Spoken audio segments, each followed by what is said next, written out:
Hey guys, welcome back to another episode of World End Economica. My name is Fuds, and as ever, let's carry on with the storyline, shall we? Since trading in the real market up until now led to tidy profits that no one could complain about, there is only so much that can be earned from winning an investment contest from Hagana's point of view. Currently, including funds entrusted to us, our own capital, the amount I was going to give to Hagana, the total amount had swelled to 600,000 moles. In other words, a 10% increase would be 60,000 moles in profit, and 20% of that would end up being 12,000 moles for myself. Hagana's share of 20% would come out to 2.4 thousand. And if we did well poorly, a 10% profit was doable in a day. The general outlook of my assets put me at 180,000. I started out with 70,000 and made a profit of 110. 20% of that was Hagana's share, so at present, her compensation was above 30,000. In other words, Hagana was only 20,000 moles away from being able to completely pay off Lisa's loan. At a current pace of 3,000 to 4,000 moles profit each day, Quick and Dirty made it so wouldn't even take 10 days to accomplish that goal. On top of that, in terms of actual trading, we weren't the only ones who profited. She could greatly help Chris, who had no hope of getting into a university because she had no money despite having a gifted intellect, as well as residents of the outer sections struggling with debt. It was natural to think that Hagana was more focused on that than the investment contest itself. It was completely rational. With the investment contest, no matter how well you did, the prize money was 200,000. After paying off Lisa's 50,000, we'd split the difference. Naturally, that was so small amount of money, but real-world trading had no restrictions on how many days you could trade. Spend more time at it, then the time spent would lead to greater profits and increase the number of people who could be helped. Nevertheless, Hagana complied with my wishes and focused on the contest. She didn't even ask for reasons. She didn't even know I had intended to give a 200,000 more prize money entirely to her. Naturally, I didn't mention that after the contest had ended in the near future I would cut ties with Hagana and work with Barton. Without knowing and without wanting to know, Hagana had offered to help me. Though I had wondered if she knew that I was hiding something from her. It was possible she wasn't the type to think about such things. Overdeveloped with skills in mathematics and everyone else falls by the wayside, as Barton said it. I half believed those words, but also believed in something else entirely different. So I adjusted my headphones so that I can hear myself speak. The day after Hagana and I decided to focus on the investment contest, we really had stayed focused. That day was supposed to be a day off, but we quickly got to trading in the living room and achieved a virtual 2 million moles in profit. Hagana's program was a powerful weapon, making it feel like taking a test while knowing all the answers, and thus it made trading successful. It did scare me that someday a program might make me obsolete. However, in pursuing a goal, this is a more reassuring tool than anything out there for facing a challenge pushing forward. Besides, recently Hagana had become concerned about my physical well-being and seemed to have a lot of questions to ask. Whether trading was over or not, I was inundated with questions. I was surprised that she wanted to know so much, but I wondered whether or not I could beat her that much zeal. As the day waned, without realising it, Hagana and I would look into our computers and have discussions in a completely dark living room. A bit of a random blink there. We came back to our senses only when Lisa returned from a lunar Chinese restaurant and turned on the lights. Lisa was honestly pleased I was better again. What really bothered me was when Lisa turned to Hagana and said, "Good for you too," to her. Hagana was surprised as I was. She looked between Lisa to me and me repeatedly. When I saw her face was red, she looked down and nodded.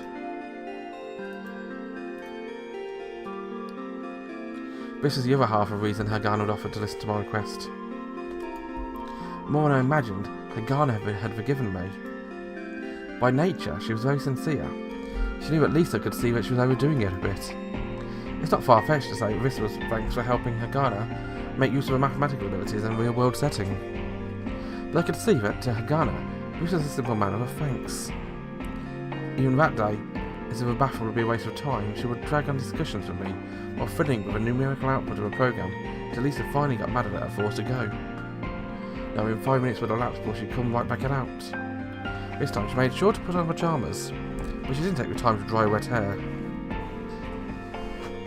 Lisa stopped taking any chances and would proceed to wipe Hagana's hair with a bath towel, then finished by wrapping it around her hair. The table in the living room was lined up with work materials, and I could see the nape of Hagana's neck with her hair bundled up like that. Ooh. The strands of her hair and her white slender neck made her look like a really beautiful and mature woman. Late at night, after Lisa's growing impatience forced me to return to my room, I mailed Barton. Due to various circumstances, please wait until the end of the investment contest for a response. Barton's response came immediately and the content said, "Not a problem." Despite Barton being a wealthy man, he went in and out of a Grand Central hotel and calmly rode in a high-class limousine. He didn't seem to exhibit any arrogance or domineering nature. He was a man with a big heart who dealt with me as an individual, or somebody who's making more money maybe. I had an inkling more or less of how exhausting it was working at Schrödinger Street based on rumours on the net and in books. Not being treated as a human being, having barely any time to sleep, only a small number of people with high-paying salaries, and a whole lot of them were often fired after 1 or 2 years. In return, when I hit it big, the returns were massive. However, there were ways to bypass the common route where you gathered up capital and, at your own discretion, invested in a fund and managed it. One could also work solely and still amass a fortune. That reason was why it was normal practice for people to join a major financial institution on Schrödinger Street. It was to build up knowledge and go solo afterwards. That was why it was probably a more fortuitous situation when training under Barton's wing. We looked up at Britannica on the net. It was number 32 on a list of 5,000 top investment funds in the world by percentage return. Total assets under management were 30 billion, while Barton's annual salary was 100 million. If I were to train under Barton and study more beyond that and after going solo, I could earn more in Barton and possibly surpass him as well. The number one fund manager made 2 billion more a year. In just a few years' time, the amount of money that made wouldn't be any different from a budget of a small country. By that time I would have many connections and anything would be possible. A dream about coming up from the undiscovered country. For that dream I must cut ties with Hagana. On the other hand, without me around, Hagana's investment program would lose momentum and cease being able to earn money. I couldn't pick both. That was what was necessary to acquire a 200,000 prize money investment contest. Morning. We met each other by chance after waking up in the morning. Hagana was the first to wish you a clear greeting. Ah, I replied as we both entered the living room.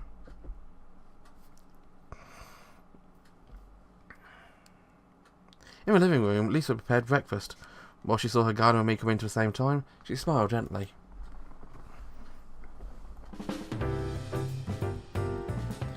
Today there are 72 stocks. Volatility is really high, and a number of stocks with large price fluctuations. I want you to be careful. I get it. I'm no amateur. I said that while I chewed on some toast. I knew that Lisa was holding back laughter when she had a coffee cup by the sink. Well, weren't you being cheeky? That's what she was really wanting to say, I suppose. But Barton called out to me, seeing my impressive trading skills. Even now I was interested in many people's money and reaping large profits. Even though that was thanks to Hagana's program, the base of that program was based on my own judgment. First, I didn't think it was a bluff. This was the foundation of confidence. Hagana no longer sat at the other end of the table.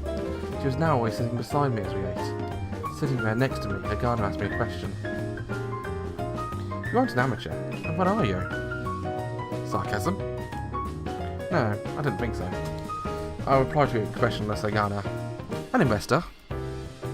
An investor? But I don't intend to use the money I stole from my mother.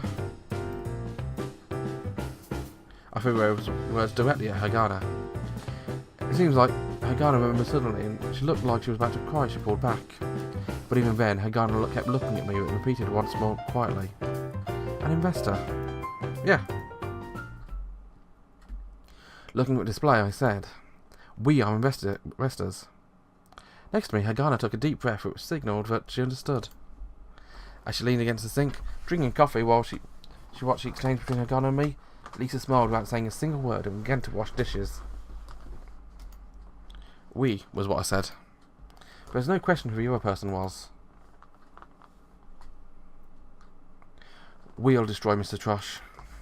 I said that as I glanced at Hagana.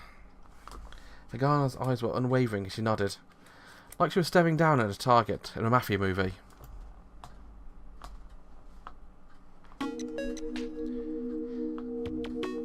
With 500 million moles of funds from the virtual market, 3 times the margin of trading would be 1.5 billion. I was well aware of this fact, and it would be impossible, were it a real market, to shift such a massive sum of money quickly. However, in a virtual setting, all participants were given 100 million moles to start with. Thanks to that, contestants could get totally immersed in large volume trading in a rough and tumble manner. If that became the case, then I would really be at an uncontested advantage. With my perspective on the programme now changed, I felt like a fish released in water, able to swim around in the market with total freedom. On top of that, the fund totals and rankings were updated every minute of every day, so I was thankful that I didn't have to be wary of high rollers like in a casino. It was completely possible in reality for a single person out there with a disgusting large amount of money to mow down the competition.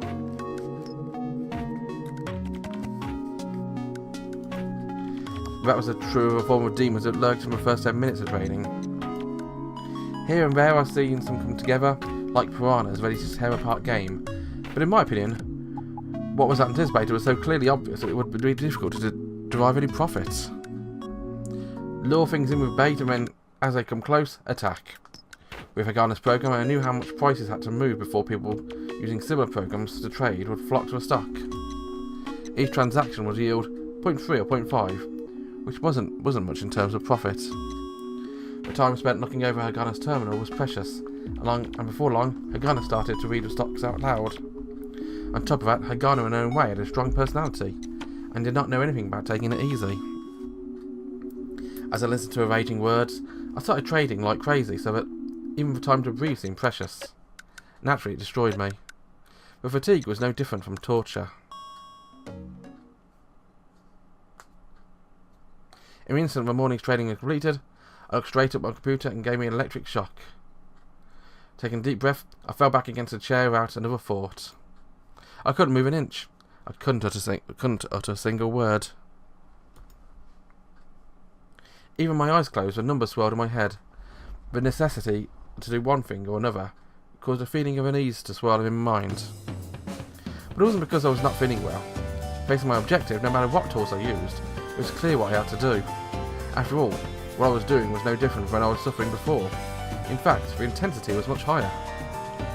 But I wasn't feeling bad about it. Furthermore, 3 days after we started concentrating on the investment contest, Hagana bought me a damp towel warmed in the microwave. Since I was slumped on my back and staring at the ceiling, I imagine Lisa suggested she do that, but I was really happy she did. Even though trading was over, she didn't get up from her chair. She continued to sit next to me, tapping away at her terminal. She also needed a rest, and so she closed her eyes at times. It was very quiet, and even though we only looked at each other when we talked, somehow it felt really friendly. I knew that we were both running towards the same destination. Once the break was over, we'd eat, proceed to afternoon trading, then limp on until dinner, exhausted to a point of not being able to stand. At dinner, we would return to being human again, with Lisa providing some light banter while Hagana stayed by my side, making improvements to her programme. Our virtual funds were increasing in 10 million intervals. Unsurprisingly, Mr. Trush, who had an MBE from Harvard University, completely controlled the market. A week before we had to stop trading, he had amassed 360 million for his trades. While the increase in assets was rather shocking, I said to myself it wasn't an impossible plateau to reach. But close all positions with such precision was impressive from what I thought. With market risk frantic, there was a chance prices would go up, but also a chance you'd lose your shirt off your back. Specifically, if you had Mr. Trush's level of assets, there's a possibility you'd get targeted for what trades you were making analysed. There were already a number of people who had been targeted and fallen tremendously in the rankings. The secret to how that worked was, even for people who finished their trading, but in unclosed positions, the amount of money displayed next to a ranking would also change in stock moves every day. Was someone to use a program like Hagana's, one could ferret out their stocks looking at all the available stocks and computing possible candidates by comparing the price fluctuation of stocks with the movement of fortunes of the top ranked participants. After that, or it would be necessary to join forces with another to do some reverse trading. We were sitting in 4th place at 150, the distant second place being 100, and 3rd place being about half out of the way. Technically there was 1 week left. There was a Sunday in between which made for 6 actual days of trading possible. With Sunday in the middle, after trading on Monday and Tuesday, it all ended at 5 o'clock on Wednesday. Hagar and I mustered all our available strength. The moment a loss was taken due to carelessly not heeding a warning from a program, Hagar would lash out like a foot of us, and when we misread something about a certain start, I'd yell at her afterwards. Even then, things didn't turn gloomy. I knew at least would have become excited many times during all this, but it never made things worse. 30 million more of profit on Thursday and 20 million on Friday put us about 200, passing the guy in 3rd place by a narrow margin, with only 40 million between us and 2nd place. There was still 160 more difference between us and Mr. Trosh. For Saturday, Monday and Tuesday and Wednesday, we had to increase our total gain by 80% at all costs. We were trading completely with full leverage, so it was no different from having 600 million more at my disposal. So what we had to do was achieve a real return of 27%. Returns of 10, 10, 10 would be more than sufficient. Based on the performance of Tuesday and Friday, whether this was possible or not was unclear. Honestly, we were trading at an unprecedented level. We were pushing ourselves with all our might, and Hagana was whittling down her sleeping hours. She'd camp out waiting for Lisa to go to bed, but sneak into my room working on improving the program until morning. There were times where she wouldn't be sleeping, where she'd be sleeping like a log beside me. Also, she would sleep deprived a lot more, or drop a chopsticks or spoon more often during meals. We both knew we were nearing our limits. However, Lisa wouldn't object. There was no room for her to do so. On Saturday, at the end of our discussions, we thought about taking on more risk. And let's talk about that risk next episode. Well, as ever, thank you very much for watching. Have a wonderful day. Join me again next time for more trading. Bye bye.